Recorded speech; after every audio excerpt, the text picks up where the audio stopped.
तो यूपी भारत देख रहे हैं आप, आपके साथ मैं हूं मीनाक्षी।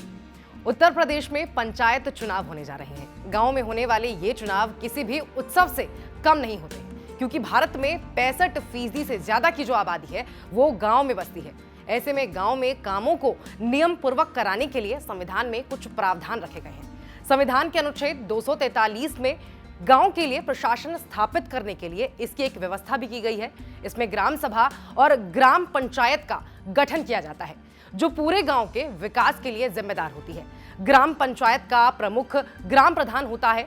इस वीडियो में हम आपको ये बताएंगे कि ग्राम प्रधान बनने, उसके चुनाव, योग्यता, कार्य और अधिकार के जो पूरी प्रक्रिया है वो किस तरह की होती है और गांव के मुखिया को आखिर कैसे चुना जाता है। तो चलिए सबसे पहले आपको बता देते हैं कि आखिर ग्राम सभा क्या है।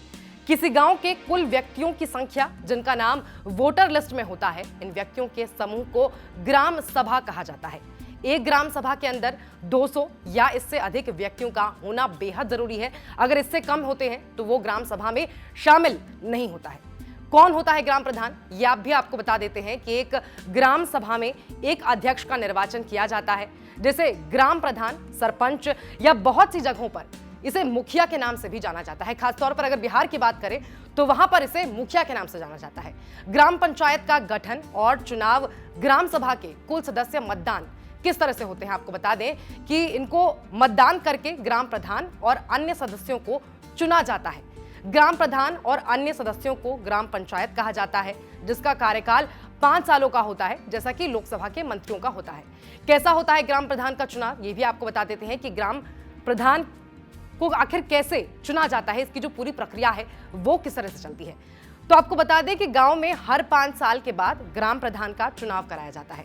चुनाव के लिए राज्य सरकार निर्वाचन आयोग को स्वीकृति प्रदान करती है। इसके बाद निर्वाचन आयोग अधिसूचना जारी करता है।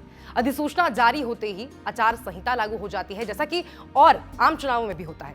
अब जो व्यक्ति ग्राम प्रधान या सदस्य के पद पर चुनाव लड़ना चाहता है, उसको एक निर्धारित समय के अंदर पर्चा दाखिल करना पड़ता है। इसके बाद निर्वाचन कार्यालय हर एक आवेदनकर्ता को एक चुनाव चिन्ह देता है। फिर चुनाव प्रचार के बाद एक निश्चित तारीख वोटिंग के लिए दी जाती है, जिस दिन वोटिंग होती है, और चुनाव में जीतने वाले प्रत्याशी को निर्वाचन अधिकारी एक प्रमाण पत्र भी सौंपता है।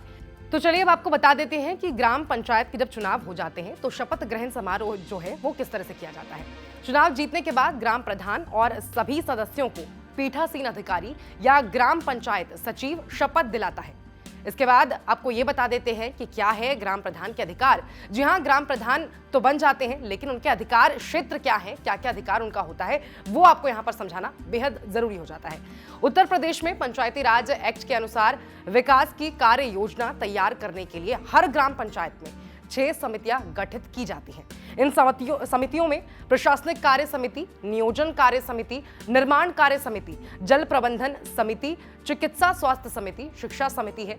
लेकिन वास्तव में ये सभी कार्य ग्राम प्रधान करता है। एक ग्राम प्रधान ग्राम सभा और ग्राम पंचायत की बैठक भी बुलाता है और इसकी कार्यवाही को भी नियंत्रित करता है। तो ये थी ग्राम प्रधान चुनाव से जुड़ी पूरी जानकारी। उत्तर प्रदेश में होने जा रहे पंचायत चुनाव से जुड़ी हर जानकारी के लिए आप हमारे साथ बने रहिए और देखते रहिए यूपी भारत। नमस्कार।